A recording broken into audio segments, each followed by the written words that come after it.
Welcome to big news. నేను మీ గౌసుద్దీన్ షేక్. ఉన్నదే రాస్తా, చూసిందే చెప్తా.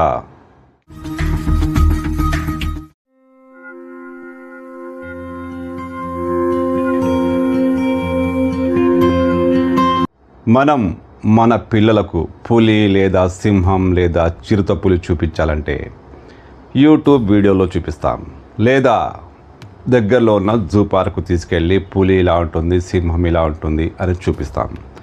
కానీ ఆ ఊరోళ్ళకి అస్సలు ఇదంతా అవసరం లేదు.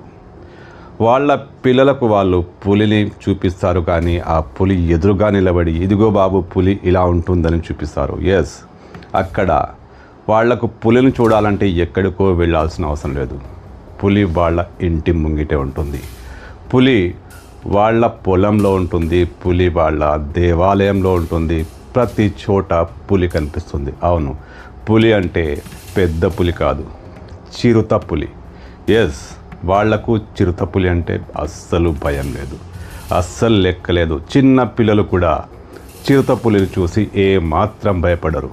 ఎందుకంటే వాళ్ళు చిరుత పులులతో కలిసి జీవిస్తున్నారు. అవును, ఆ ఊర్లో చిరుత పులులు చాలా కామన్.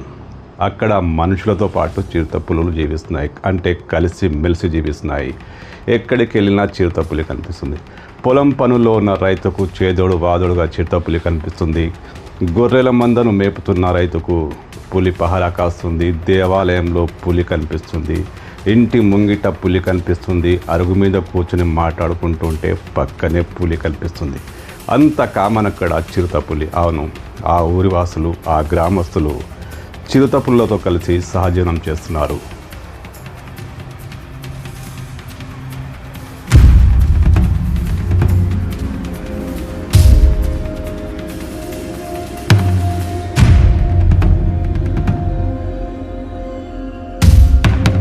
రాజస్థాన్లోని పాలి జిల్లాలో బేరా అనే ఒక గ్రామం. ఆ గ్రామంలో పులులు, చిరుతపులులు, మనుషులు కలిసిమెలిసి జీవిస్తారు. అవును, అక్కడ చిరుతపులి కామన్. వాళ్ళు చిరుతపులను చూసి ఏమాత్రం భయపడరు. చిరుతపులులు కూడా వాళ్ళపై ఎంత మాత్రం దాడి చేయవు. కలిసి మెలిసి జీవిస్తున్నారు, స్నేహంగా జీవిస్తున్నారు. ఇది ఇప్పటి నుంచి కాదు, తరతరాలుగా అక్కడ ఇది జరుగుతుందట. చిరుతపులులకు వాళ్ళు ఎలాంటి హాని కలిగించరు. ఒకవేళ చిరుతపులి వాళ్ళ పశుపక్షాదులపై దాడి చేస్తే అది దాని హక్కు అని భావిస్తారు తప్ప దాన్ని బెదిరించే పని చేయరు. ఇదే కారణమేమో అనేక చిరుతపులులు అక్కడ చిన్నప్పటి నుంచి అక్కడి మనుషుల్ని చూస్తున్నాయి కదా, మంచి స్నేహం కుదిరినట్టుంది. ఏ పులి ఏ మనిషిపై దాడి చేయదు, ఏ మనిషి పులికి హాని కలిగించడు. పులులకు అనువైన వాతావరణం కల్పించడమే లక్ష్యంగా వాళ్ళు అక్కడ జీవిస్తున్నారు. వాళ్ళు టపాకాయలు కాల్చరు, పులులను బెదిరించే పని ఏది చేయరు. అసలు పులులున్న ప్రాంతంలో ఎలాంటి డిస్టర్బెన్స్ ఉండదు. అందుకే ఆ పులులు చాలా స్వేచ్ఛగా ఆ మనుషుల్ని నమ్ముతున్నాయి. ఆ మనుషుల దగ్గరికి వస్తాయి, వాళ్ళను పలకరించినట్టుగా చేస్తాయి.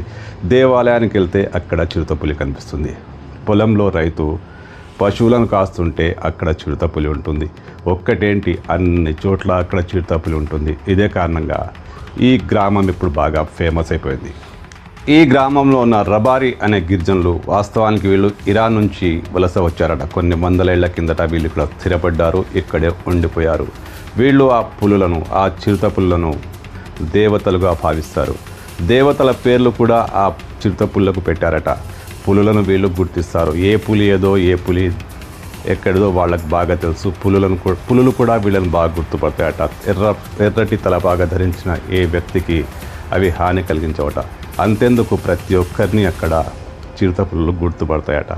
ఇదే కారణంగా ఇప్పుడు బేరా గ్రామం దేశవ్యాప్తంగా ఫేమస్ అయింది, ప్రపంచవ్యాప్తంగా ఫేమస్ అయిందని చెప్పొచ్చు. ఎందుకంటే అనేక మంది దేశ విదేశీ టూరిస్టులు అక్కడికి వస్తారు. ప్రభుత్వం వీరి కోసం సఫారీ కూడా ఏర్పాటు చేసింది.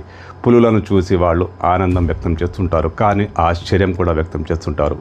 మనుషులు, పులులు ఒకే చోట ఒకరికొకరు హాని కలిగించుకోరు. పులి మనిషిపై దాడి చేయదు, మనిషి పులికి హాని కలిగించదు. ఈ చిరుతపుల్ల గ్రామం ఇప్పుడు బాగా ఫేమస్ అయింది.